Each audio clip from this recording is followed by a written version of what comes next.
السلام عليكم ورحمة الله وبركاته. الحمد لله وكفى وسلام على عباده الذين اصطفى.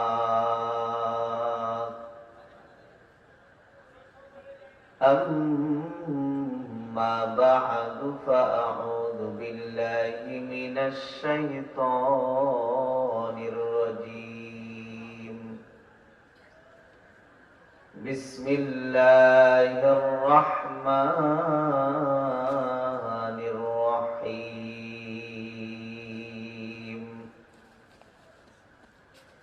واتقوا يوما ترجعون فيه إلى الله. وقال النبي صلى الله عليه وسلم: من حوسب عذب، أو كما قال عليه الصلاة والسلام। মহব্বতের সাথে সকলে দুরূদ ইব্রাহিম পাঠ করি। আল্লাহুম্মা সাল্লি আলা মুহাম্মাদিন ওয়া আলা আলি মুহাম্মাদ কামা সাল্লাইতা আলা ইব্রাহিম ওয়া আলা আলি ইব্রাহিম ইন্নাকা হামিদুম مجيد. اللهم بارك على محمد وعلى آل محمد كما باركت على إبراهيم وعلى آل إبراهيم إنك حميد مجيد. بلغ العلام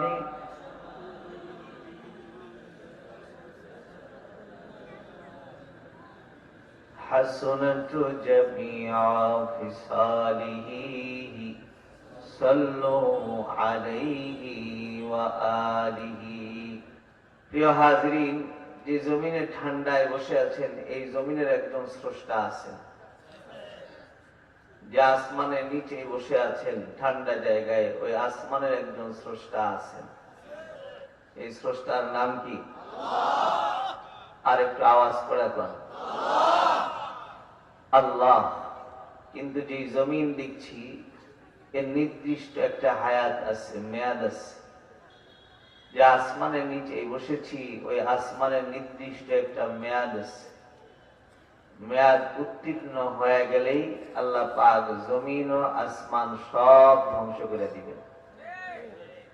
মেয়াদ শেষ, এ জমিন থাকবে না। মেয়াদ শেষ, আসমান থাকবে না।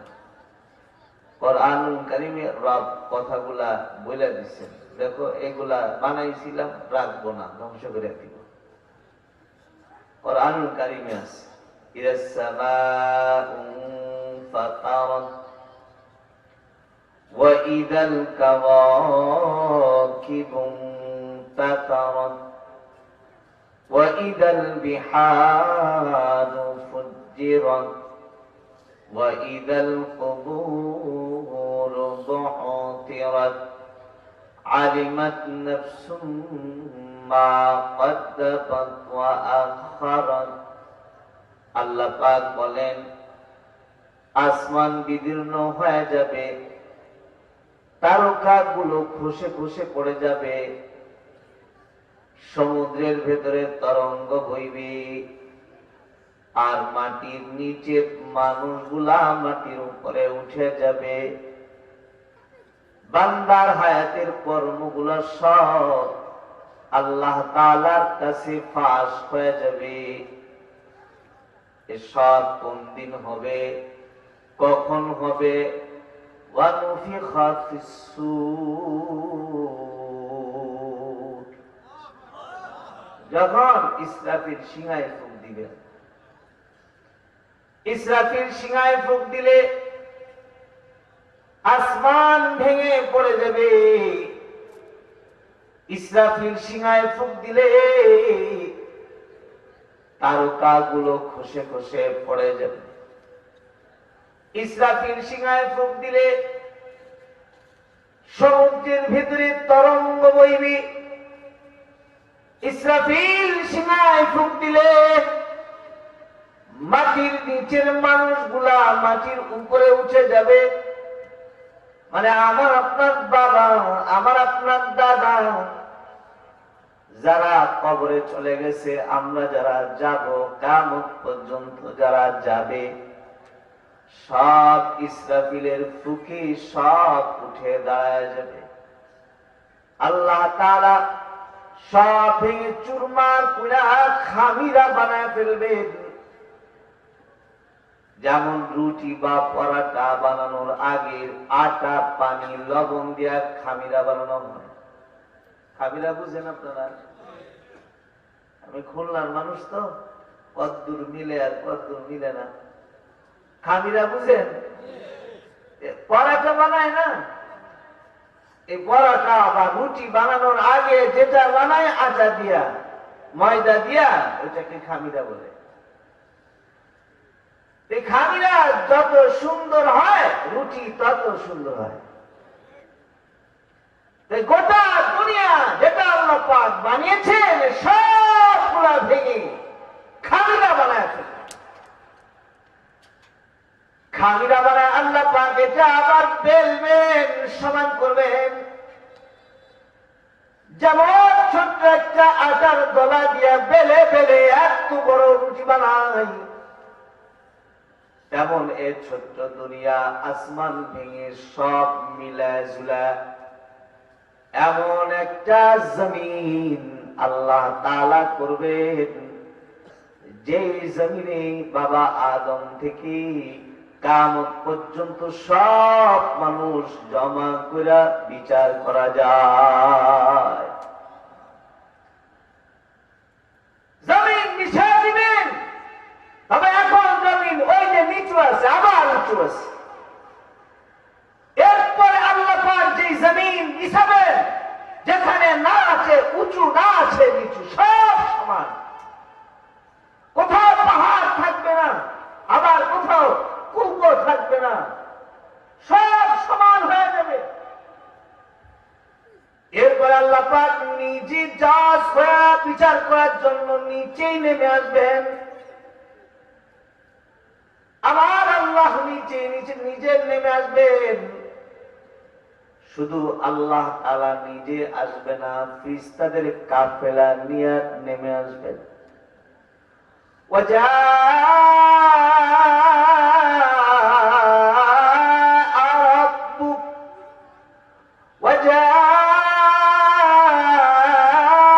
ربك والملك صفا صفا আল্লাহ পাক নিজে নামবেন, আর ফেরেশতাদের কাফেলা নিয়ে আল্লাহ পাক নামবেন। নিয়া আল্লাহ পাক নিজে জাজ বিচারকের আসনে বসবেন। ওদিন আল্লাহ তাআলা যত মানুষগুলোকে তার আদালতে কিবরে দাঁড় করাবেন, তাদের মধ্য থেকে কিছু মানুষের জন্য আল্লাহ তাআলা রিমান্ড ফরমান জারি করবেন। যেমন দুনিয়ায় কোনো আসামি যখন গ্রেফতার হয়ে যায়, আসামির কোয়ালিটি দেখা তার জন্য রিমান্ড ধার্য হয়। অপরাধী যত বড় হয়, রিমান্ডের দিন সংখ্যা তত বেশি হয়। ঠিক না? অপরাধী যত বড় হয়, তত রিমান্ডের দিন সংখ্যা বাড়ে। দুনিয়ায় যেমন রিমান্ড আছে নির্দিষ্ট ঘরে আবদ্ধ করে, প্রশাসন সেখানে গিয়ে জিজ্ঞাসাবাদ করে, মাথার উপরে বাতি ঝুলে আর হাতে লাঠি অস্ত্র দাঁত দেখানোর জন্য দাঁড়াবে। বল এই কর্মগুলা কেন করছে? জিজ্ঞাসাবাদ করে। যারা রিমান্ডে গেছে তারা জানে ওই রিমান্ডের ভেতরে কিছু কমন প্রশ্ন থাকে, কমন প্রশ্ন, সহজ প্রশ্ন। এই তোর বাবার নাম কি বল? বাবার নাম সন্তানের জন্য বলা কি অনেক কঠিন না সহজ? জিজ্ঞাসা করে, এই তোর দাদার নাম কি? আমার দাদার নাম অমুক। এই তোর চাচা কয়জন? আমার চাচা হলো 4 জন, নাম বলো। এই তোমার ফুফু কয়জন? 4 জন। বিয়া হইছে কয়জন? 4 জনের। ফুফা 4 জন, নাম বলো। এই খালা কয়জন? 3 জন। বিয়া হইছে, বাপ হইছে। খালু কয়জন? 3 জন, নাম বলো। নাম বলে, যা যা বলে সব একটা খাতায় ডায়েরিতে এগুলা নোট হয়, লেখা। এবার এই টিম তার জিজ্ঞাসাবাদের পরে চলে যায়। আবার আরেকটা টিম তার অপরাধীর সামনে এসে দাঁড়ায় যায়। একই প্রশ্ন, যেই প্রশ্নগুলা আগে করেছে একই প্রশ্নগুলা আবার তাকে জিজ্ঞাসা করা হয়। আবার বলা হয়, তোর নাম কি? আমার নাম অমুক। তোর বাবার নাম কি? অমুক। চাচা কয়জনে? কয়জন, নাম বলো। ফুফা কয়জনে? কয়জন, নাম বলো। খালু কয়জনে? কয়জন, নাম বলো। সব মিলায় কিন্তু আগে যখন জিজ্ঞাসা করেছিল তখন চাচার নাম বলেছে আব্দুর রহমান। এখন আবার যখন জিজ্ঞাসা তখন বলে আব্দুর রহিম। তখন যে চাচার নাম আব্দুর রহমান বললি আর এখন যে আব্দুর রহিম বললি, বলে দেখেন আপনাদের হাতের লাঠি আর এই যে একাকিত্বের ঘর, জিজ্ঞাসাবাদের পরে কিভাবে আমার এই টেনশনে নিজের চাচার নাম ভুলে গেছিলাম, ডরে একটা বলতে হয়, তাই আব্দুর রহমান বলে চালায় দিছি।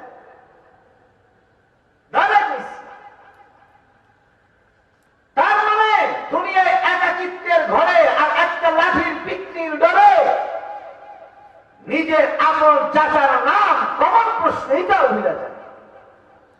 যদি দুনিয়ার রিমান্ড এমন হয় তাহলে বলুন তো, যেদিন আল্লাহ পাক নিজের আহার আর জালালের রূপ নিয়ে বসবেন, যেদিন আল্লাহ পাকের ভয়াবহ আকৃতি দেখে, ভয়াবহ তাজাল্লি চেহারা দেখে ভয়াবহ পর্যন্ত ইয়া নাফসি ইয়া নাফসি করবে, বলুন তো ওই দিন যেদিন সূর্য আধা হাত উপরে থাকবে, একটা বাতি না, সূর্য আধা হাত উপরে, তামাম জমিন হয়ে যাবে, জিজ্ঞাসা যখন করা হবে, বলুন তো এই রিমান্ডে দাঁড়িয়ে প্রশ্নের জবাব দিয়ে জান্নাতে যাওয়া সহজ হবে না কঠিন হবে?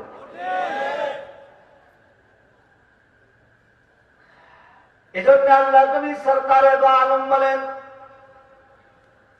মান হুসিবা উদ্দিবা, যদি কিয়ামতের ময়দানে কাউকে জিজ্ঞাসা করে ফেলা হয় তাহলে ও আযাবে গ্রেফতার হয়ে যাবে।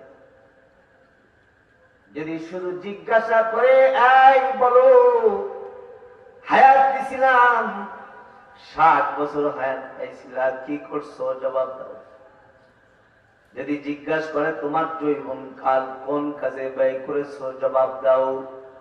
আল্লাহ নবী বলেন, যার হায়াতের হিসাব যার কাছে জিজ্ঞাসাবাদ করে ফেলা হবে, ওই মানুষটা বিপদে পড়ে যাবে, সে জাহান্নামে চলে যাবে।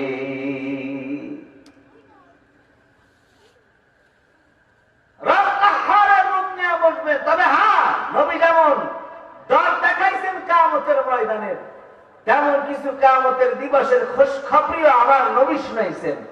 নবী বলেন, যেদিন মানুষকে জিজ্ঞাসা করলে বিপদে পড়ে যাবে, ওই দিনও আমার উম্মতের ভেতরে 70,000 উম্মত এমন থাকবে যাদেরকে আল্লাহ পাক জিজ্ঞাসা করা ছাড়াই বিনা হিসাবে জান্নাত দান করবেন। জিজ্ঞাসা করে ফেললেই বিপদ। তবে হ্যাঁ, নবী বলেন যে আমার উম্মতের ভেতরে 70,000 উম্মত এমন দাঁড়াবে যাদের কাছে কোনো সওয়াল জিজ্ঞাসা নাই, তারা বিনা হিসাবে আল্লাহ জান্নাতে যাবে। নবী আরো খুশখবরি দিয়েছেন, এই খুশখবরিটা দেওয়ার পরে একটা আওয়াজ করে সুবহানাল্লাহ বলবেন। খুশখবরিটা নবী বলেন যে 70,000 বিনা হিসাবে জান্নাতে যাবে, তাদের এক একজনের পাওয়ার এমন থাকবে যে এই 70,000-এর এক একজনে আবার আরো 70,000-কে সাথে করে বিনা হিসাবে জান্নাতে নিয়ে যাবে, সাথে করে জান্নাতে নিয়ে যাবে। এই কিয়ামতের ময়দানে বিনা হিসাবে জান্নাতে শুধু এরা যাবে না। এই যে আপনারা আমার কথা শোনার পরে একবার বললেন সুবহানাল্লাহ, এই যে সুবহানাল্লাহ বলছেন, কারোর হায়াতের যদি একটা সুবহানাল্লাহ আল্লাহর কাছে চয়েস হয়ে যায়, পছন্দ হয়ে যায়, এই সুবহানাল্লাহ বলার মাঝখানে রবের প্রেম জমা ছিল, রবকে ইশকার মহব্বতের সাথে রবের নাম মুখে নিছিল, তো আল্লাহ তাআলার এই বান্দা জিন্দেগিতে একটা সুবহানাল্লাহ কবুল করাইতে পারার কারণে আল্লাহ পাক তাকেও বিনা হিসাবে জান্নাত দান করবে।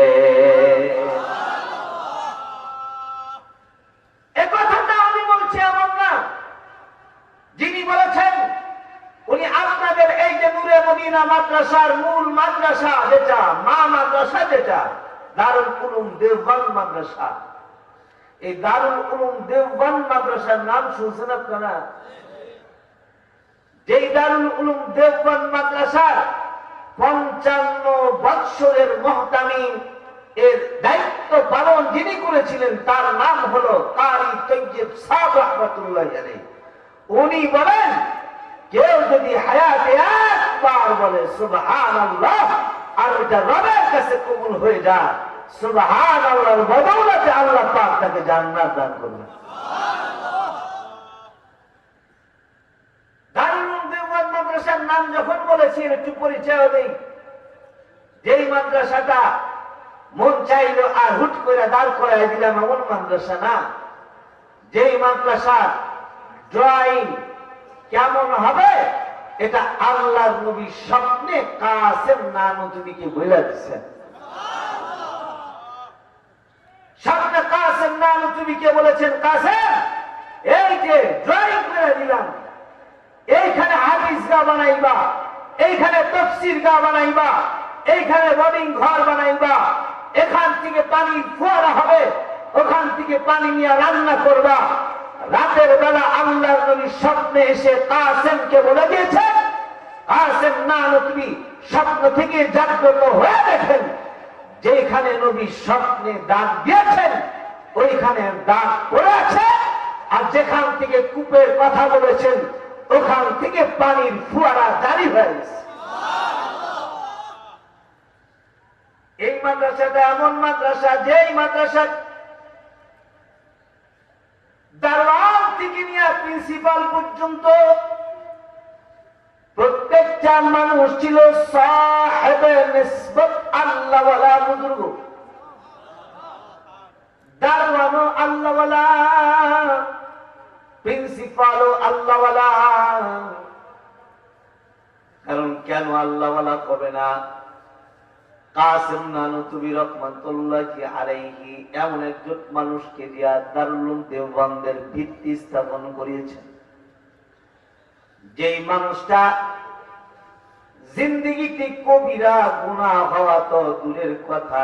জাস্টিস তাকি উসমানী লিখেন যে কাসেম নানুতুবি সবার সামনে ঘোষণা দিলেন এমন একটা মানুষকে দিয়া দারুল উলুম দেওবন্দের প্রথম কোদালের কোপ দেওয়াবো, যেই মানুষটা জিন্দেগিতে কবিরা গুনাহ করা দূরের কথা, কবিরা গুনাহের ইচ্ছা যার কলিজায় কোনদিন সে জাগা দেয় না।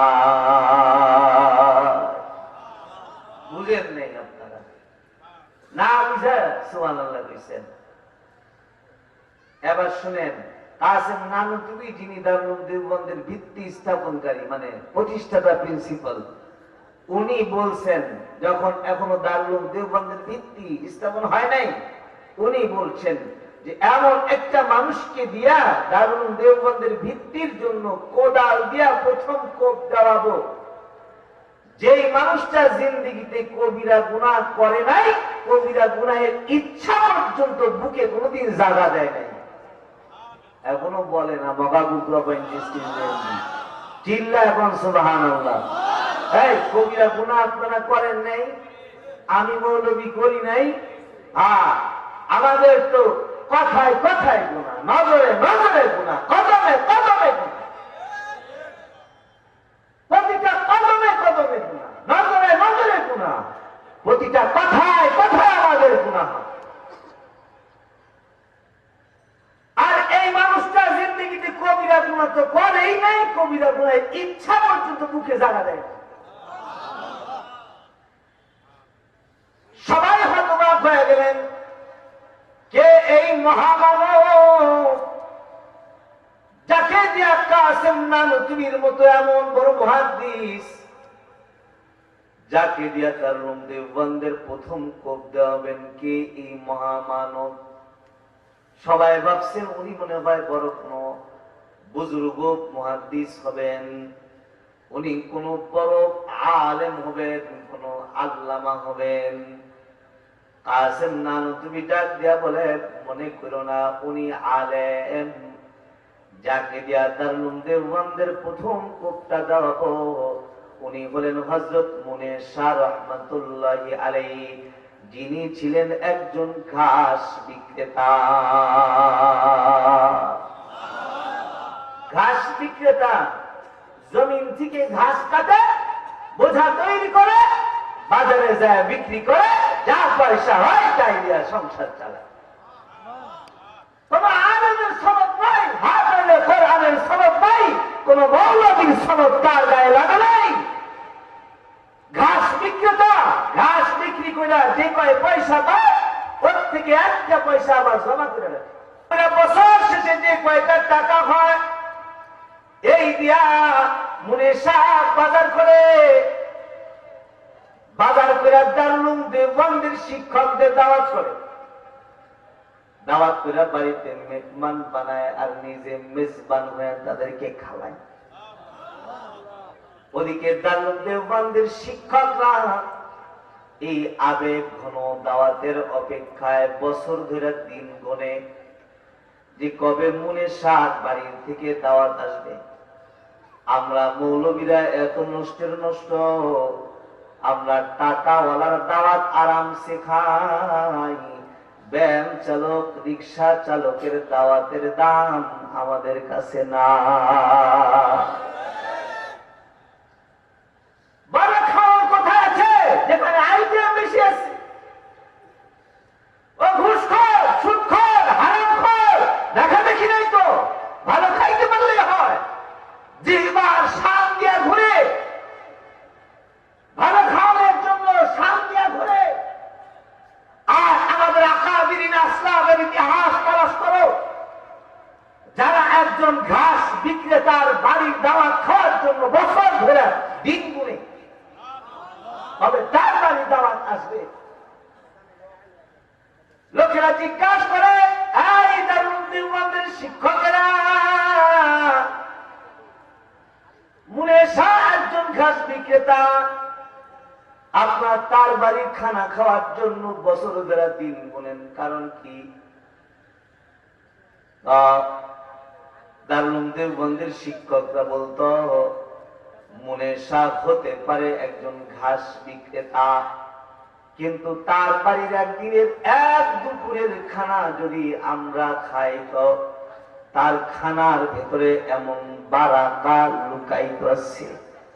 আল্লাহ তাআলা তার হালাল রিজকের মধ্যে এমন বারাকা রাখছে, যদি একদিনের এক দুপুরের খানা যদি তার বাড়ি আমরা খাই, তো 40 দিন পর্যন্ত আমরা আমাদের নামাজের ভেতরে হুজুরিনে কলবের মজা পাই। 40 দিন পর্যন্ত নামাজের ভেতরে এমন এক স্বাদ আমরা পাই, শুধুমাত্র মুনির শাহের এক ওয়াক্তের খানার বারাকায় নামাজের ভেতরে 40 দিন পর্যন্ত আমরা মজা পাই। খাওয়ার লোভে যায় না, নামাজের মজার লোভে যায়। হাত তুলেন, হাত তুলেন, হাত তুলেন, হাত তুলেন, হাত তুলেন, হাত তুলেন, নাড়াচাড়া দেন, আওয়াজ করে বলেন আবার আল্লাহু আকবার। আরো করে আওয়াজ করে বলেন আল্লাহু আকবার। হতে পারে গাজীপুরের এই শেষ মাহফিল, আর জিন্দেগিতে আসবো কি আসবো না সন্দেহ আছে। প্রিয় হাজিরিন, এই মুনেশার রহমাতুল্লাহি আলাইহি কে দিয়া কাসেম নানুতুবি প্রথম কোদালের কোপ দেওয়াইছে। দারুল উলুম দেওবন্দ হয়ে গেছে, যে মাদ্রাসার দারোয়ান থেকে নিয়ে প্রিন্সিপাল পর্যন্ত সব সাহেবে নিসবত আল্লাহ ওয়ালা বুঝুন। কেন হবে না? কেন? কারণ কাসেম নানুতুবি শুধু প্রিন্সিপালের সনদ নিয়ে ঘুরে না, উনি কখনো হয়ে যাইতেন নিজেই দারোয়ান, আবার কখনো হইতেন মুহাদ্দিস সাহেব। কখনো তাফসীর গাহে তাফসীর করার জন্য বসে যেতেন, আবার দৌড় দিয়া বোলিং বাবুর্চি হয়ে রান্না বান্না করতেন।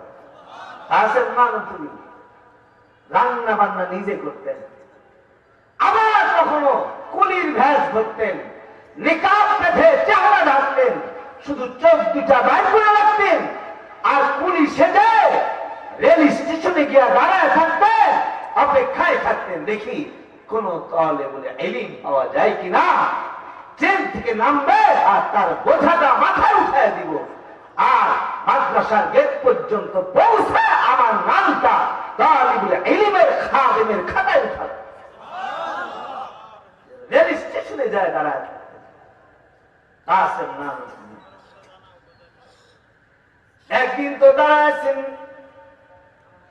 কাসেম নানুতুবি রহমাতুল্লাহি আলাইহি, বুড়া মানুষ, বুড়া হয়ে গেছে, দাড়ি পেকে গেছে, চুল পেকে গেছে। কাসেম নানুতুবি বুড়া মানুষ, চেহারাটা ঢাকছেন, চোখ দুইটা শুধু বাইর করা, জামা ড্রেজার চেঞ্জ করছেন, এমন সাজে সেজে ইনি রেল স্টেশনে গেছেন যেন দেখলেই মনে হয় কুলি।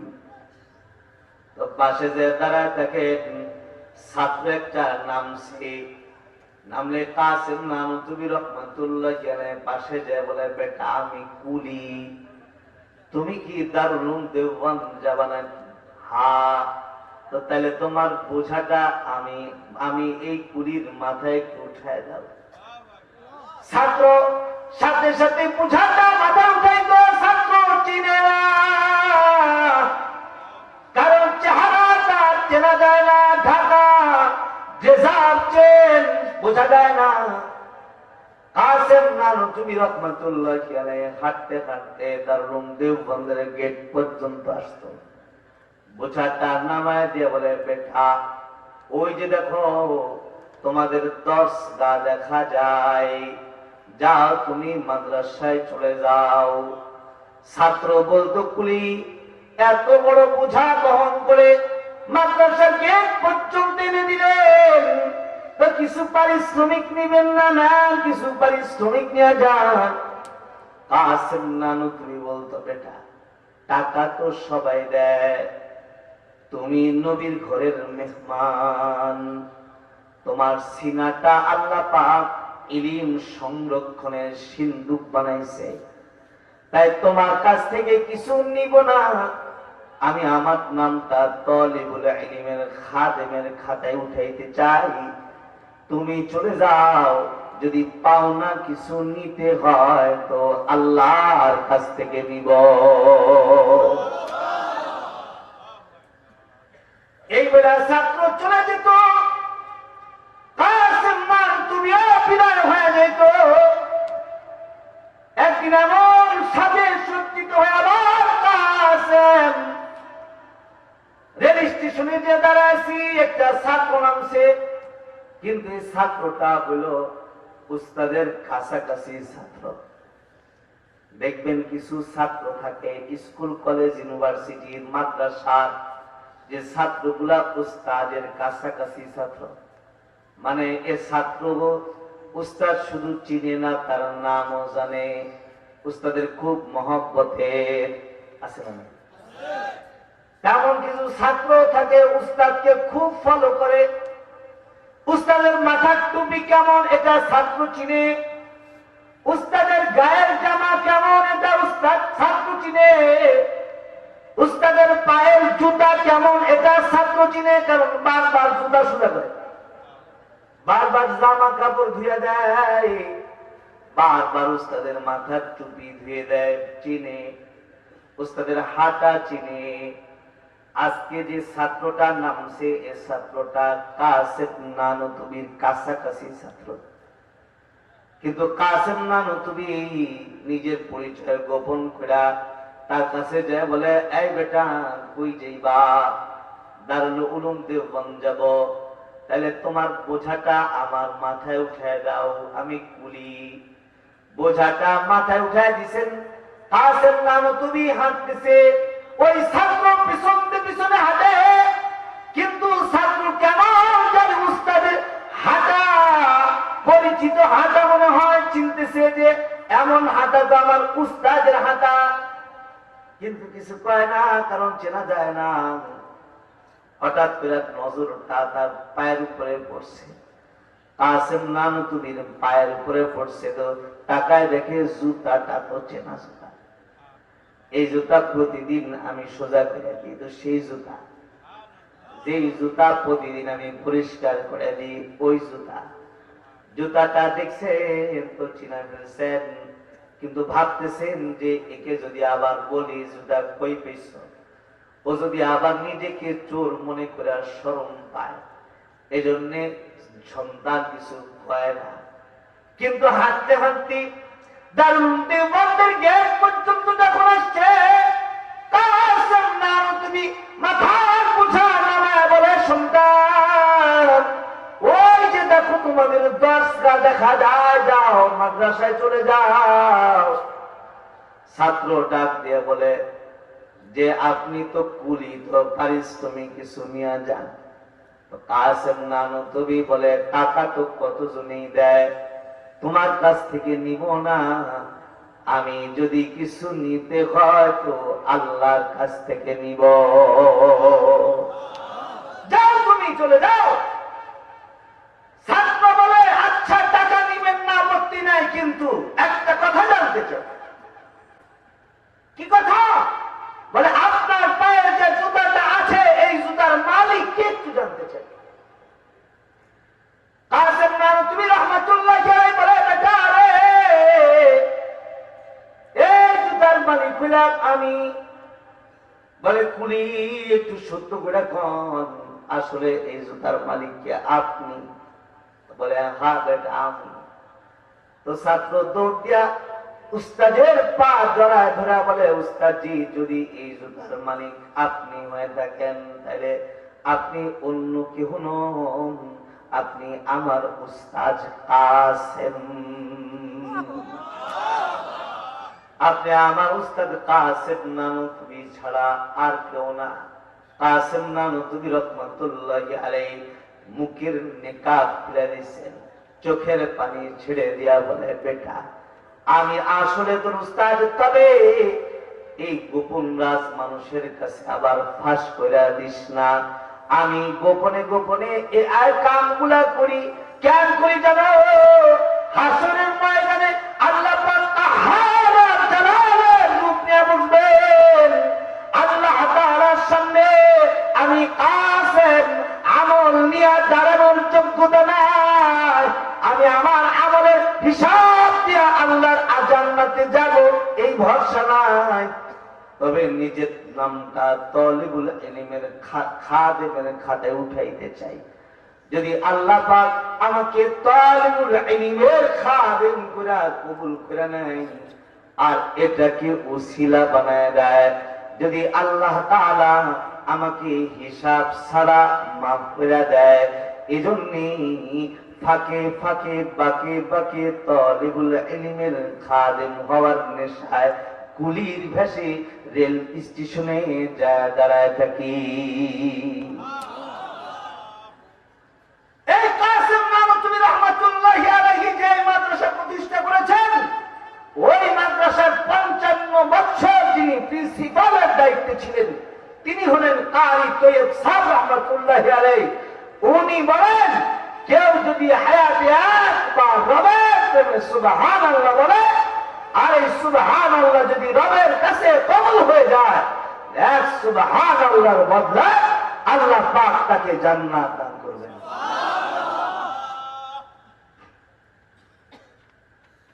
শুধু একটা জান্নাত দিবেন তা না, যতগুলা জান্নাত চাই অতগুলা জান্নাত দিবেন, যতগুলা জান্নাত চাই অতগুলা জান্নাত দিবেন। বলেন সুবহানাল্লাহ, জোরে বলেন।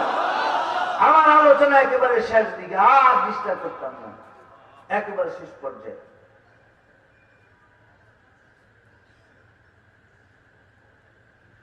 প্রিয় হাজির, যতগুলা জান্নাত চায় ততগুলা জান্নাত দিবেন, এটা বুঝাইতে গিয়া কারি কেফ সাহেব রাহমাতুল্লাহি আলাইহি একটা দলিল পেশ করছেন। দলিল হলো হযরত ইউসুফ আলাইহিস সালাতু ওয়াস সালামের জিন্দেগীর ওয়াকিয়া। যখন হযরত ইউসুফ আলাইহিস সালাতু ওয়াস সালাম খাদ্যমন্ত্রী ছিলেন, কি মন্ত্রী ছিলেন? তা আগে গোলাম, কিন্তু আল্লাহ পাক ইজ্জতের আসনে বসায় দিয়েছেন, খাদ্যমন্ত্রী হয়ে গেছে। এখন মিশরের খাদ্যমন্ত্রীর দায়িত্বে পয়গম্বর ইউসুফ আলাইহিস সালাম। ও মিশরে দুর্ভিক্ষ লেগেছে, কি মুনাজাত দিব? হ্যাঁ, উঠতেছে যে দুই চারজন।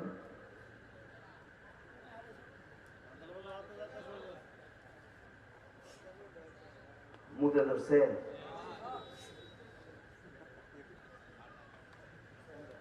হাজিরিন। ইউসুফ আলাইহিস সালাম তখন কি খাদ্যমন্ত্রী, তো মিশরে দুর্ভিক্ষ, খাবার নাই, মানুষ অভাবে আছে। ইউসুফ আলাইহিস সালাম ফরমান জারি করলেন, যায় মিশরবাসীদের জন্য টিকিটের আয়োজন করো, প্রত্যেকে এক একটা করে টিকিট দাও, আর মাসে এক টিকিটে একবার করে ত্রাণ দাও।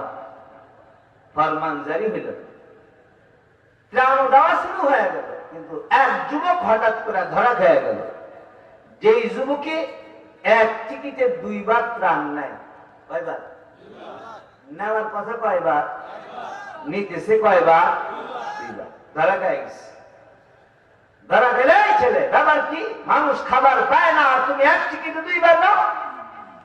দেখবেন জুমার দিনের কিছু মুসল্লি আছে, যে মুসল্লি গুলারে যদি জুমার দিনে জিলেপি দেওয়া হয়, তাহলে একবার পাইলে হাতটা পিছনে নেয়, ভিড়ের মধ্যে আর এক হাত ঝুঁকায় নেয়।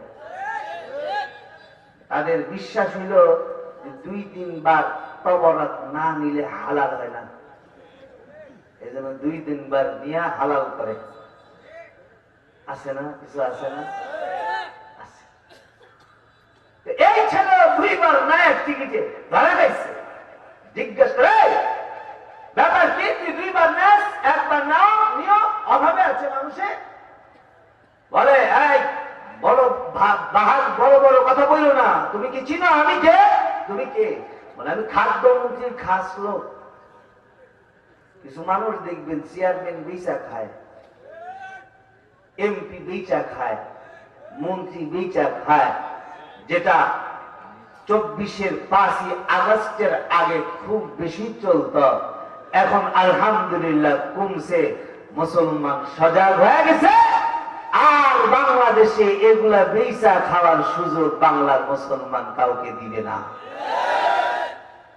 চেয়ারম্যান বেচা খাওয়া, মেম্বার বেচা খাওয়া, মন্ত্রী বেচা খাওয়া, আমি অমুকের লোক, যখন বলবে ওই জায়গায় শুরু হয়ে যাবে, ছাত্র জনতার কসম শুরু হয়ে যাবে। ঠিক না বা ঠিক? চিল্লা বলা ঠিক না বা ঠিক? এই বেচা খাওয়ার আমল দূর হয়েছে, বেচা খাওয়ার আমল দূর হয়ে গেছে।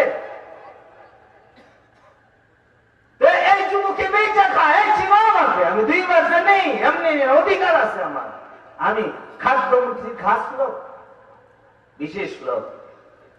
খবরটা পয়গম্বর ইউসুফ আলাইহিস সালামের কাছে চলে গেছে। ইউসুফ আলাইহিস সালাম কি বলে, ইউসুফ একজন আপনার নাম ভাঙায় খায়, বলে ও নাকি আপনার কাছে আপনার আত্মীয় লাগে, এটা কয়। ইউসুফ আলাইহিস সালাম বলে, যুবককে ডেকে আনো। যুবককে ডেকে আনা হলো। আনার পর এবার পয়গম্বর ইউসুফ বলে, তুই আমার কোন কালের দোস্ত বলে যা, তুই আমার কোন কালের খাতিরে লোক তুই বল। যুবক কয়, ইউসুফ রে, এখন তো আপনি আমাদের চিনবেন না, যখন বিপদে পড়ছিলেন তখন তো ঠিকই চিনতেন, বিপদ হারায় গেছে আর আমাকে ভুলে গেছেন। আমার কোন বিপদের সাথে একটু খুলে বলে, ইউসুফ রে, আপনার কি স্মরণ আছে যখন আপনি গোলাম, মিশরের গোলাম হলেন আপনি, জুলাইখার গোলাম হলেন আপনি, আজিজে মিশরের গোলাম হলেন আপনি। আপনি যখন গোলাম, এখন তো খাদ্যমন্ত্রী হয়েছে না, তখন ছিলেন গোলাম।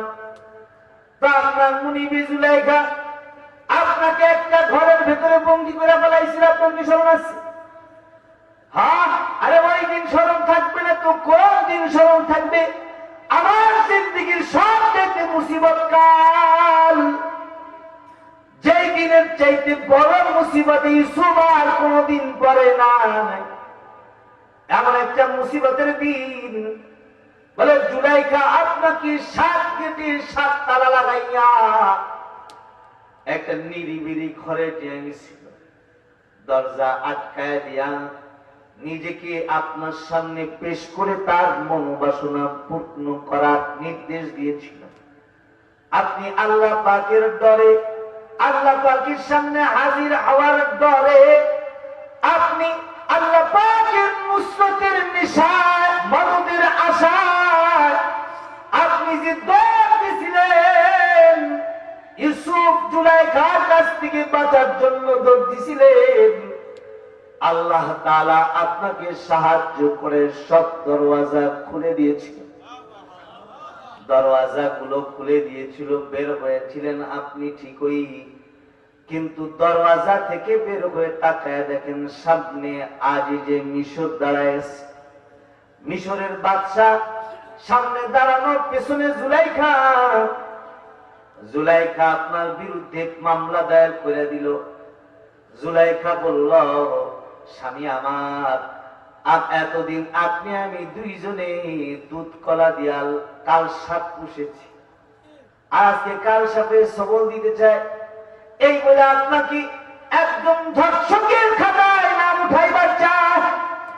এই কথা কি আপনার স্মরণ আছে? স্বয়ং রানী রাজার কাছে আপনার বিরুদ্ধে মামলা দিল। যেদিন পুরা মিশরে একজন মানুষ এমন ছিল না যে তারা আপনার পবিত্রতার গাওয়াহি দিবে, পবিত্রতার সাক্ষী দিবে। একটা মানুষও মিশরে কেউ ছিল না যে আপনার পবিত্রতার কথা বলবে। ওই দিনের কথা কি আপনার স্মরণ আছে? বলে, হ্যাঁ, খুব স্মরণ আছে। বলে, যেদিন আপনার পক্ষে দাঁড়াইবার মিশরে কোন উকিল ছিল না, সেদিন দুগ্ধপুষ্য একটা বাচ্চা যেটা জুলাইখার কোলে কোলে ঘরে ঢুকেছিল, সে হলো দুধের বাচ্চা, কোলের বাচ্চা, কথা বলার টাইম তার হয় না। ওই ছোট্ট বাচ্চার জবান দিয়া আল্লাহ পাক কথা বলার যোগ্যতা দিয়েছিল। আর ছোট্ট বাচ্চা আজিজে মিশরের সামনে দাঁড়ায় বলছিল, আয় আজিজে মিশর, শুধু শুধু ইউসুফকে দোষী বানায় না, ইউসুফের জামার দিকে তাকাও, যদি জামা সামনে দিয়ে ছেঁড়া হয় তাহলে ইউসুফকে দোষী বইল, আর যদি পেছন দিয়া ছেঁড়া হয় তাহলে তোমার বিবিকে দোষী বানায়। এ কথাটা অন্য কেউ বলে নাই, একটা দুধের বাচ্চা সেদিন বলেছিল। এই কথাটা যে সন্তান বলেছিল, ও সন্তানটা আর কেউ নয়, ওই সন্তানটা বললাম আমি। ওদিন আপনার পবিত্রতার গাওয়াহি যে দুধের বাচ্চা দিয়েছিল, ওই বাচ্চাটা বললাম আমি। ইউসুফ আলাইহিস সালাতু ওয়াস সালাম তার পেছন সামনে এসে গেল। পেছনের ইতিহাস আয়নার মতো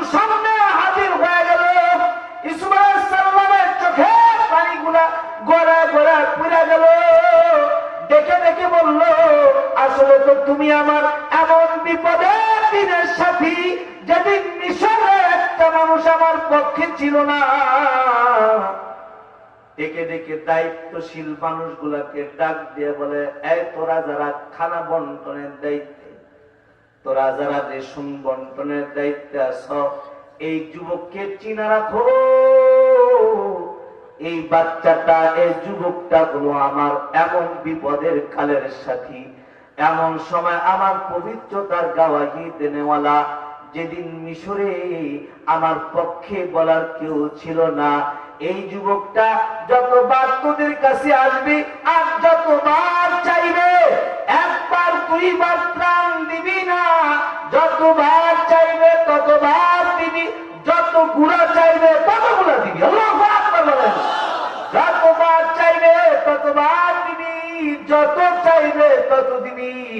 কারণ আমার মুসিবত কালে আমার পবিত্রতার গাওয়াহি দেনেওয়ালা কারি তৈয়ব সাহেব রহমাতুল্লাহি আলাইহি এই ঘটনা বয়ান করে বলেন, দুনিয়ার ইউসুফের পবিত্রতার গাওয়াহি দিলে যদি ইউসুফ তার জন্য স্বাধীন করে দেয় বাইতুল মাল, তাহলে কোন বান্দা, যেই বান্দাকে আল্লাহ তাআলা দেখার জন্য চক্ষু দিয়েছেন, যেই বান্দাকে চলার জন্য পা দিয়েছেন, যেই বান্দাকে শোনার জন্য কর্ণ দিয়েছেন, যেই বান্দাকে ধরার জন্য হাত দিয়েছেন, যেই বান্দাকে বলার জন্য জিহ্বা দিয়েছেন, এই বান্দা যদি জমিনে বসে একবার রবের পবিত্রতার গাওয়াহি দেয় আর বলে সুবহানাল্লাহ, যদি কোন বান্দা মুখ খুলা বলে সুবহানাল্লাহ, আল্লাহ পুত পবিত্র, এই গাওয়াহি যদি কোন বান্দা জমিনে বসে দেয়, তাহলে রহমান আল্লাহ, গফফার আল্লাহ এই বান্দাকে একটা জান্নাত নয়, যতগুলা জান্নাত বান্দা চায় অতগুলা জান্নাতের মেহমান আল্লাহ পাক তাকে বানায় নিবে। প্রিয় হাজরিন, আর একটা ওয়াদা এই গভীর রাত্রে আপনারা আমার সাথে করুন। ওয়াদাটা হইল, আজ থেকে মৌত পর্যন্ত প্রতিদিন কমাস কম 100 বার করে রবের দেওয়া জবানে সুবহানাল্লাহ বলবো। কারা কারা বলবেন হাত তুলে? সুবহানাল্লাহ বলতে পারবেন না 100 বার? হ্যাঁ, কেমন করে পড়বেন? আমার সাথে পড়েন সুবহানাল্লাহ। আরো জোরে আওয়াজ করে বলেন সুবহানাল্লাহ। 100 বার প্রতিদিন পড়বেন ইনশাআল্লাহ। যে একটা সুবহানাল্লাহ কবুল হয়ে যায়, এক সুবহানাল্লাহর বদৌলতে আল্লাহ পাক মাফ করে দিবেন জান্নাত দিয়ে। একটা আমল শিখাইলাম। প্রিয় হাজিরিন, এই আমলটা করার যোগ্যতা আল্লাহ পাক আমাদেরকে দান করেন। কারণ হিসাব দিয়ে তো আল্লাহ জান্নাতে যেতে আমরা পারবো না। পারবেন? 60 বছরের হিসাব যদি নেয়, হিসাব দিয়ে জান্নাতে যেতে পারবেন? আমি মৌলবী হিসাব দিয়ে জান্নাতে যেতে পারবো? পারবো না। তাহলে আমাকে এমন কিছু রাস্তা তালাশ করতে হবে, যে রাস্তায় হাঁটলে, কদম কদম চললে আল্লাহ পাক কোন একটা আমলকে ওসিলা বানায় নেয় আর আমাকে মাফ করে দেয়। পর্যন্ত তো ইয়ারফসি করতে হবে। আমার আপনার কি দশা হবে? আমার আপনার কি দশা হবে? দেখছেন? তাহলে আরেকটু বলি, এটা বলে শেষ। এই একটা আমল বললাম যে সুবহানাল্লাহ বলবেন, ওয়াদা তো? এই ওয়াদা ঠিক রাখবেন তো ইনশাআল্লাহ? হ্যাঁ যুবক ভাই, তোমরা বলো ওয়াদা ঠিক রাখবেন তো ইনশাআল্লাহ? বাকিটা শুনে দিচ্ছি, এবার শোনো। 2 নম্বর হইলো আরেকটা ওসিলা বানাইলেন। ওসিলাটা হইলো নিজের আমল দিয়ে তো জান্নাতে যেতে পারবেন না, তাহলে আরেকটা ওসিলা হইলো আপনি আপনার সন্তানকে নিজের জান্নাতে যাওয়ার ওসিলা বানাইবেন। এজন্য কোন আলেমের বাবা যদি ঈমান নিয়ে কবরে যায়, তাহলে কিয়ামতের ময়দানে তাকে শরম দিবেন না, শরম দিবে না। সন্তানের ওসিলা করে বাবার মাথায় নূরের তাজ পরায় দিবেন, আর যার তাজ পরানো হয়ে যাবে তার জন্য হিসাব সহজ হয়ে যাবে, হিসাব সারা জান্নাত দিয়ে দিবেন। এই সন্তানটা ওই সন্তান হবে যে প্রতিদিন মসজিদের সামনে দিয়ে 2 প্যাক সিগারেট খায়, সিগারেট খায় আর 2টা করে ধোয়া মসজিদে পাঠায়। যে ভিতরে যারা আছো খাইতে পারো না, আমরা গ্রাম দিই, গ্রাম মসজিদে নামাজ হয় আর মসজিদের সামনে দিয়ে বিড়ি খাইতে খাইতে যায়। এমন মৌলবী গাজীপুরে নাই, এমন পীর গাজীপুরে নাই, মানে যুবক সন্তান এমন পীর মসজিদে। আর যুবক গুলার কি কথা কই, বুড়া গুলাও তো খবিসের খবিস, হ্যাঁ তাই না? ওটা ঠিক ঠিক মানে পক্ষে হয়েছে। তাহলে আমাদের দোষ দেন, আকাম কি শুধু আমরাই করি, বুড়া গুলা আরো বেশি করে। ঠিক না? ঠিক? হ্যাঁ ঠিক না বলেন, ঠিক না? হ্যাঁ ঠিক হয়েছে। সন্তানকে ডাক্তার বানাইবেন, তার মানে তার দক্ষতা ইলম রাখার সিন্ধুক বানাইবেন। সন্তানকে দ্বীনের জন্য কুরবানি দিয়ে দিবেন। যেমন রাবেয়া বসরি, যেমন ভাবে বাইজিদ বুস্তামি সন্তানকে মা বাইজিদ বুস্তামির মা বাইজিদকে আল্লাহ দ্বীনের জন্য কুরবানি দিয়ে দিচ্ছেন, আল্লাহ দ্বীনের জন্য অক্ষ করে দিচ্ছেন। বাইজিদ বুস্তামির কথা আপনারা শুনেছেন, ছোট্ট থেকেই মায়ের খিদমত করতে জানতো। যে ইতিহাস জানা আপনাদের, স্কুল কলেজেও এই ঘটনা আছে। ছোট্ট বাইজিদ বাচ্চান 4-5 বছর বয়স, মা বলেছে বাইজিদ পানির পিয়াস লেগেছে। বুড়া না, বুড়া ভাঙ না। এখন তো যুবক ছেলের কাছে মা খিদমত চাইলে আওয়াজ দিয়া ধমক দিয়া থামো বলে তাড়ায় দেয়। ছোট্ট বাইজিদ 4 বছর 5 বছর বয়স, মা বলেছে বাইজিদ পানির পিয়াস লেগেছে আমার ঘুমের ঘরে, ঘরে পানি পায় না। ছোট্ট বাইজিদ ছোট ছোট পা বের করে দূর বহুদূর চলে গেছেন, রাতের অন্ধকারে পানি এনেছেন। এসে দেখে মা ঘুমায় গেছে, মায়ের শিওরে দাঁড়ায় আছে, মায়ের ঘুম ভেঙেছে, মা মাকে পানি দিয়েছে। আল্লাহর কাছে দোয়া করেছে, আল্লাহ আমার বাইজিদকে তুমি দ্বীনের জন্য কবুল করে নাও। এই বাইজিদ, ছোট বাইজিদকে মা একদিন বলে, আয় বাইজিদ এখন তোমাকে মাদ্রাসায় ভর্তি করে দিব, চলো মাদ্রাসায় নিয়ে যায়। এই যে আপনাদের নূরের মদিনা যেমন মাদ্রাসা হয়েছে, এমন মাদ্রাসা, এমন মাদ্রাসায় চলো তোমাকে ভর্তি করবো। বাইজিদ বুস্তামি হাত ধরে মা রওনা হয়ে গেছেন। রাস্তায় হাঁটতেছেন আর বাইজিদকে নসিহত করতেছেন, বেটা আমি তোমার মা, আমার একটা স্বপ্ন তোমাকে নিয়েছিল, তুমি কি আমার স্বপ্নটা পুরা করবা? বাইজিদের মা বলে, এই সন্তান তোমাকে নিয়ে তোমার মায়ের একটা স্বপ্ন ছিল, এই স্বপ্নটা কি তুমি তোমার মায়ের পুরা করবা? বাইজিদ বলে, মা কি স্বপ্ন তোমার? বলে আমার স্বপ্ন হলো তুমি হাফেজে কোরআন হবা আর আলেম হবা, আর আমি মা হাফেজ আলেমের মা হব। স্বপ্ন, স্বপ্ন সন্তান হাফেজ হবে, আলেম হবে, আর আমি হাফেজের মা হব, আলেমের মা হব। সন্তানকে বলতে বলতে যায়, বলে বেটা আজকে যে মাদ্রাসায় যাইতেছ, আবার 2 দিন পরে বাড়ি চলে আইসো না, তুমি আলেম হয়ে বাড়ি আসবা, আলেম হাফেজ না হয়ে বাড়ি আসবা না। এ কথা বলতে বলতে বাইজিদের মা রওনা হয়েছেন, মাদ্রাসায় ভর্তি করে দিয়েছেন।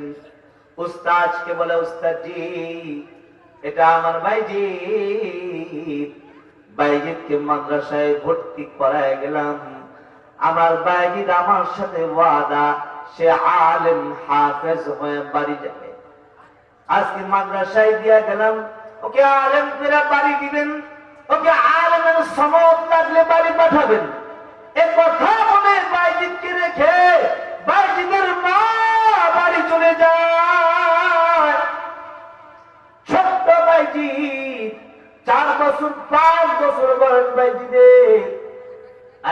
বলেন দেখি, 5 বছরের একটা ছেলে মাকে ছেড়ে কতদিন একা একা থাকতে পারে? বাইজিদের মা ভর্তি করায় দিয়া চলে গেছেন, কিন্তু কয়েকদিনের মাথায় বাইজিদের বুকের ভেতরে মায়ের প্রেমের জ্বালা যাচ্ছে। কতদিন হয়ে যায় মাকে দেখি না, কতদিন হয়ে যায় মারা পায় না, কতদিন হয়ে যায় আমি বাইজিদ মার কাছে ঘুমাই না, আমার মা আমাকে খাইয়ে দেয় না। মায়ের প্রেম যাচ্ছে। উস্তাদের কাছে যায়, বলে উস্তাদ জি আমার মাকে দেখতে বড় মন চায়, আমাকে কি একটু ছুটি দেওয়া যায়? মাকে দেখবো আবার চলে আসবো, আমাকে একটু ছুটি দেন। উস্তাদ জি দেখে যে বাইজিদ তো বাড়ি যেতে চায়, দেখি একটা ইলমের বুঝা মাথায় চাপায় দেই, তাহলে আর বাড়ি যেতে চাইবে না। দেখে বলে বাইজিদ বাড়ি যেতে চাও, তাহলে তোমার জন্য শর্ত হলো তুমি যদি কোরআনুল কারীমের 23 পারা কোরআন আমাকে মুখস্থ শোনাইতে পারো, তাহলেই ছুটি পাবা, আর যদি শোনাইতে না পারো ছুটি হবে না। উস্তাদ মনে করলেন এত বড় ইলমের বুঝা চাপায় দিলে বাইজিদ বাড়ির কথা ভুলে যাবে, যেতে চাইবে না। কিন্তু ছোট্ট বাইজিদ যে মাত্র শুনছে 23 পারা কোরআন শোনাইলে বাড়ি যাওয়া যাবে, আর মার চেহারা দেখা যাবে, সাথে সাথে বাইজিদ আল্লাহর কোরআন খুলে আল্লাহর সাথে কথা বলা শুরু করছেন। মাত্র কয়েকদিনের মাথায় বাইজিদ 23 পারা কোরআন মুখস্থ করে ফেলেছে। আরো জোরে আওয়াজ করে আল্লাহু আকবার। মাত্র কয়েকদিনের মাথায় বাইজিদ 23 পারা কোরআন মুখস্থ শোনাইছে। উস্তাদকে বলে উস্তাদ জি আমি 23 পারা মুখস্থ করছি। উস্তাদ বলে শোনাও। নির্ভুল 23 পারা কোরআন মুখস্থ শোনাইছেন। উস্তাদ শর্ত দিয়েছিলেন যেতে দিবেন, তাই শর্ত পালন করতে গিয়ে বাইজিদকে বলে যাও বাইজিদ ছুটি দিলাম, বাড়ি যাইবা, মা চেহারা দেখবা, মাদ্রাসায় চলে আসবা, অল্প সময় তোমার জন্য ছুটি। বাইজিদ বুস্তামি রওনা হয়েছেন বাড়ির দিকে, আনন্দে আত্মহারা, আজ মা চেহারা দেখবো, কতদিন হয়ে যায় মায়ের আদর পায় না, কতদিন হয় মায়ের কাছে ঘুমায় না, আজকে একটু মায়ের কাছে ঘুমাতে পারবো, মায়ের আদর পাবো, এই আশা বাইজিদ ঘরের দিকে রওনা হয়ে গেছেন। দরওয়াজায় দাঁড়িয়ে গেছেন, ভক্তি আর মায়া সরে ডাক দিয়ে বলে মা তোমার বাইজিদ দরওয়াজায় দাঁড়ায় গেছে, মা একটু দরওয়াজা খুলো। বাইজিদের মা ভেতর থেকে কঠোর আওয়াজে বলে কোন বাইজিদ আমার দরওয়াজায়? বলে আমি তোমার সন্তান বাইজিদ। বলে না তুমি আমার সন্তান বাইজিদ হতে পারো না। বলে না মা আমি তোমার সন্তান। বলে না আমার বাইজিদ আমাকে কথা দিয়েছে সে আলেম না হয়ে বাড়ি আসবে না, তুমি কি আলেম হয়ে এসেছো? বলে না মা পুরা আলেম হতে পারি নাই, তবে আধা মৌলবীর সনদ লাগছে আমার গায়ে, আমি আধা মৌলবী 23 পারা কোরআন মুখস্থ শুনাইছি। মা ডাক দিয়া বলে বাইজিদ রে আমার আল্লাহর সাথে পরম প্রতিজ্ঞা যে আমি কোনো আধা মৌলবীর চেহারা দেখব না, যতদিন আমার সন্তান বড় আলেম না হবে ততদিন বাইজিদের চেহারা বাইজিদের মা দেখবে না। বাইজিদ বুস্তামি রহমাতুল্লাহ আলাইহি দেখে বলে মাগো বুকে জ্বালা, তোমার না দেখার জ্বালা, একটা বার দরওয়াজাটা খুলে দাও, এক নজর দেখবো, চলে যাব।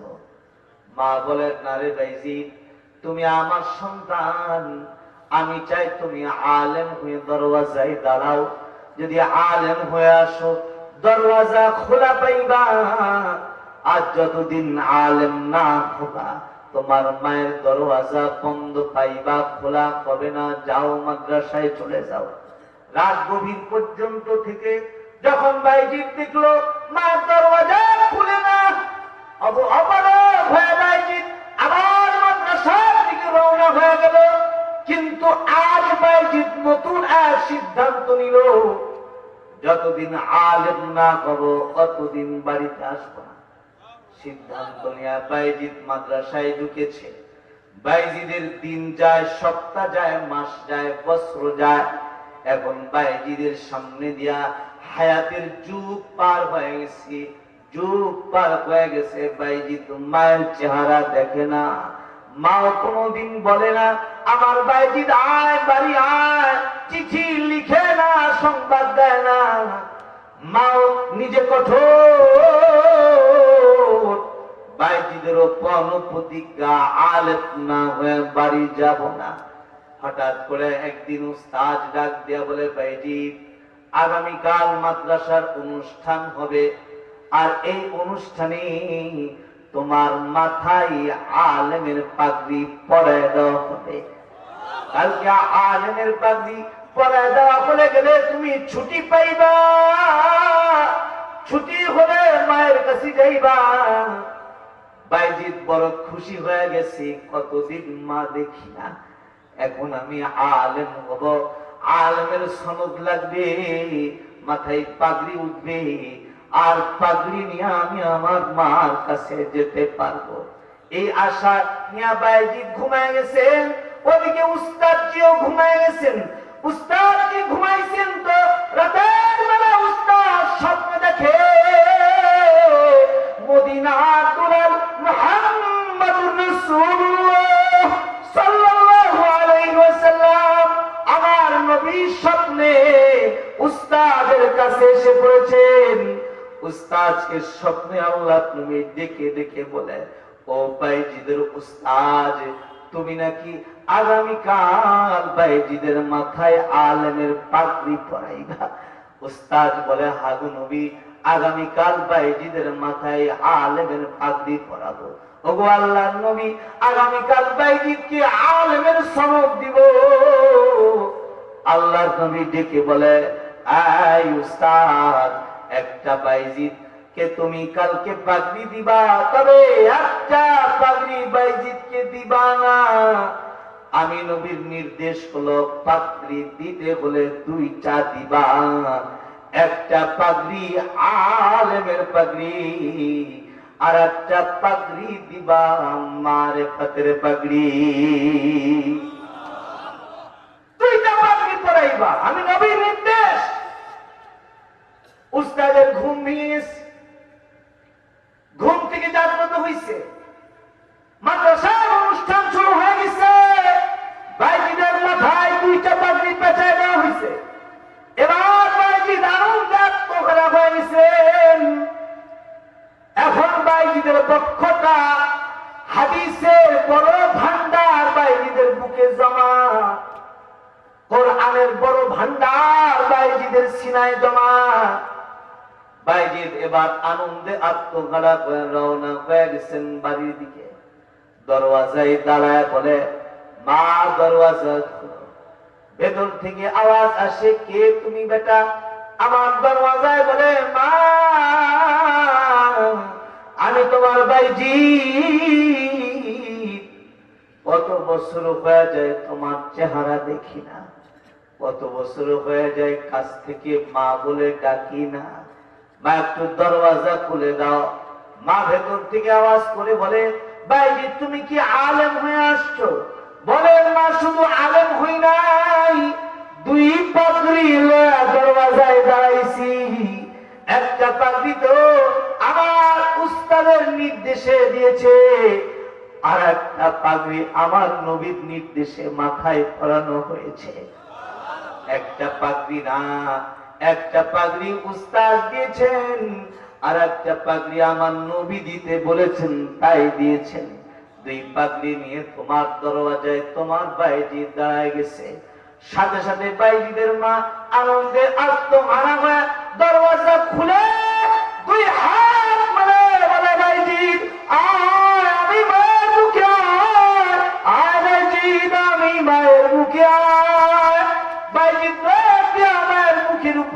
চলে গেছে।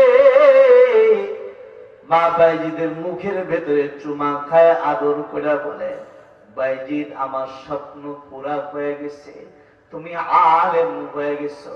এখন যদি আমি মইরা যাই তো আল্লাহর কাছে যা বলতে পারবো আমার সন্তান আলেম, আমি একজন আলেমের মা, আমার স্বপ্ন পুরা হয়ে গেছে বাইজিদ।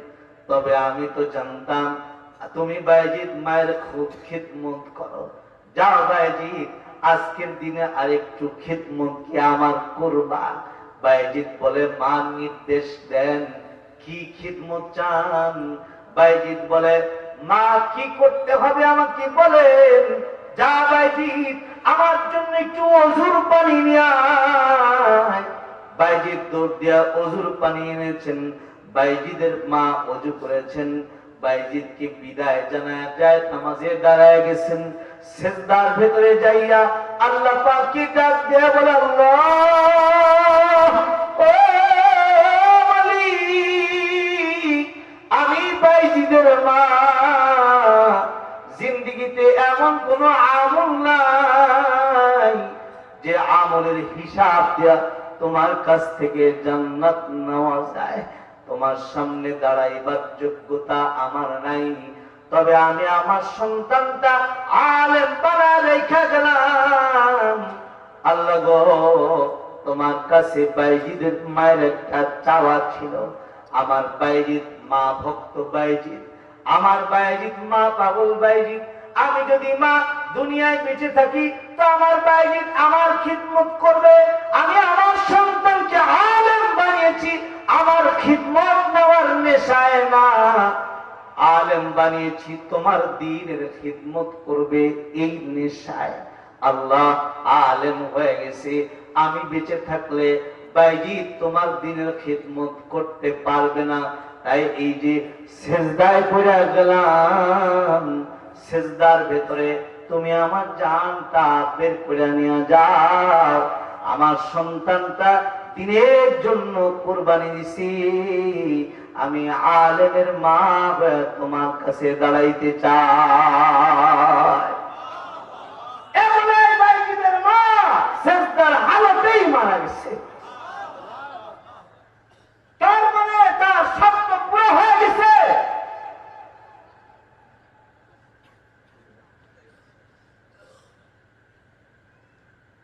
তার মানে বাইজিদের মা স্বপ্ন পুরো হয়ে গেছে। এমন স্বপ্ন পুরো হয়েছে যে এই সন্তানটা তার আখিরাতে জান্নাতে যাওয়ার রাস্তা হয়ে গেছে। প্রিয় হাজরিন, এজন্য আপনাদের যারা সন্তান আছে একটু ওয়াদাবদ্ধ হন যে সন্তানকে দিনের রাস্তায় চালাবো ইনশাআল্লাহ। বলেন ইনশাআল্লাহ।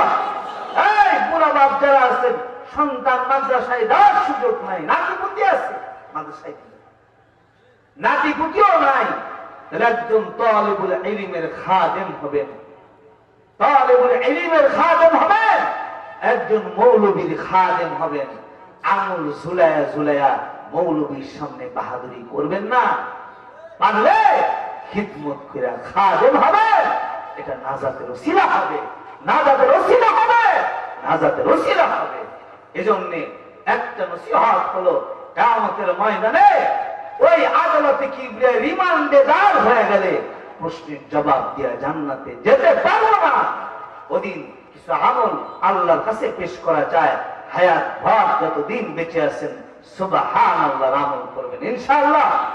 2 নম্বর, হয়তো সন্তান, না হয় নাতিপুতি, না হয় তালিবুল ইলম কোন আলেমের খাদেম হবেন।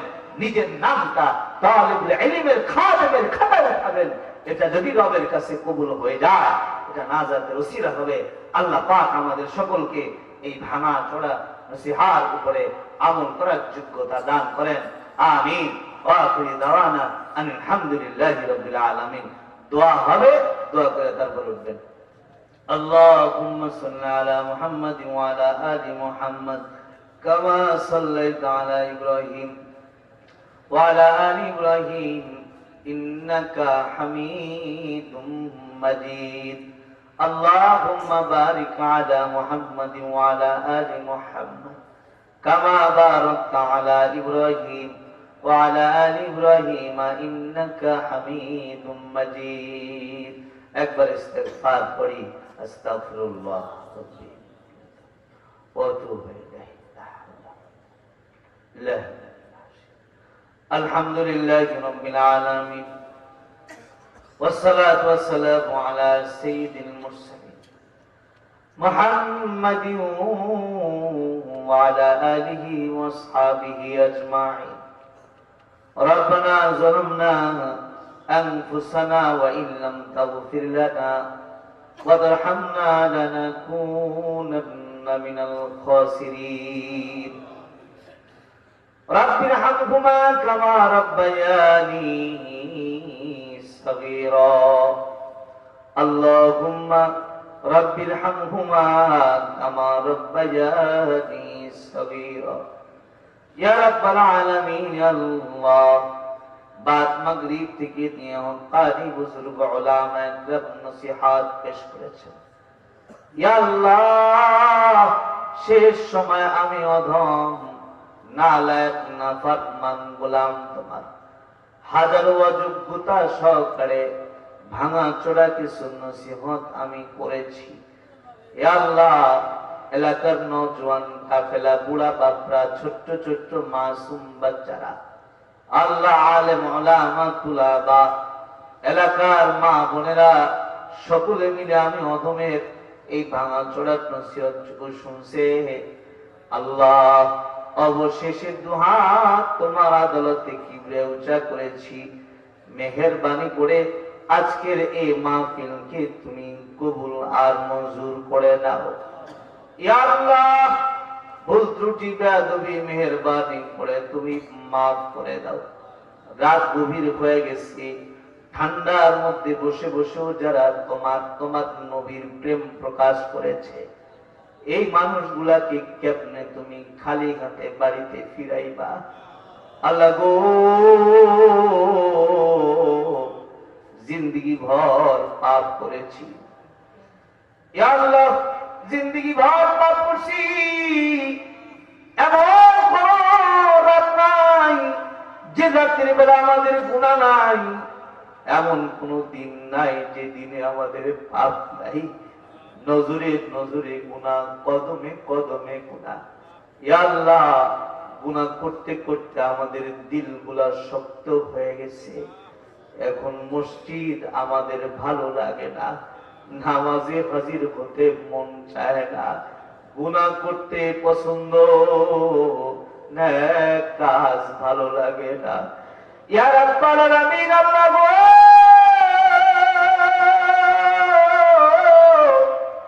রাত গভীর হয়েছে, গভীর রাত্রে তুমি নাকি বান্দার কাছাকাছি থাকো। আল্লাহ গো, তোমার কাছে আমরা ভিক্ষুকের মতো মাপ চাইতেছি। দুনিয়ার ভিক্ষুক এক দরওয়াজা থেকে তাড়ানি খেলে আর এক দরওয়াজায় গিয়ে কিছু পায়। আমাদের তো তোমার দরওয়াজা ছাড়া আর কোন দরওয়াজা নেই। তুমি যদি আমাদেরকে তাড়ায় দাও মালিক, আমরা কার কাছে যাব? আল্লাহ, তাই তোমার কাছে মাপ চাই, গুনার বোঝা নিয়ে আর বাড়ি যেতে চাই না। আল্লাহ, এই মাহফিলকে উসিলা করে আমাদের জিন্দগির গুনাহগুলিকে তুমি মাফ করে দাও। ইয়া রাব্বাল আলামিন, আল্লাহ, আমরা যারা হাত তুলেছি, কেউ বা বাবা হারা, কেউ বা মা হারা। আল্লাহ, আমি নিজেও এমন সন্তান যে আমি নিজের বাবার জানাজার ইমাম হয়েছি, নিজের হাতে নিজের বাবাকে কবরে রাখছি, নিজের হাতে বাঁশের চালিগুলা বিছাইয়া ছোট্ট একটা জায়গায় আব্বাকে আটকে দিয়েছি। বছরের পরে বছর যায়, বাবার চেহারা দেখার সৌভাগ্য হয় না। ইয়া রাব্বাল আলামিন, জানি না আমার কতকার বাবা নাই। আল্লাহ, কোনদিন আর আব্বা মুহে ডাক দিতে পারবেন? আল্লাহ, আল্লাহ গো, জানি না কার মা মরে গেছে। ঘরে সবাই আছে কিন্তু মা নাই। আল্লাহ গো, এত কষ্ট করে মা বড় করলো, আর যখন সুখে পাড়া দিলাম তখন মা কবরে চলে গেল। আগের রাত গভীর হয়ে গেল, দরওয়াজায় দাঁড়ায় যখন আস্তে একটা মা বলে ডাকতেছে আল্লাহ গো, সাথে সাথে মা দরওয়াজা খুলেছে।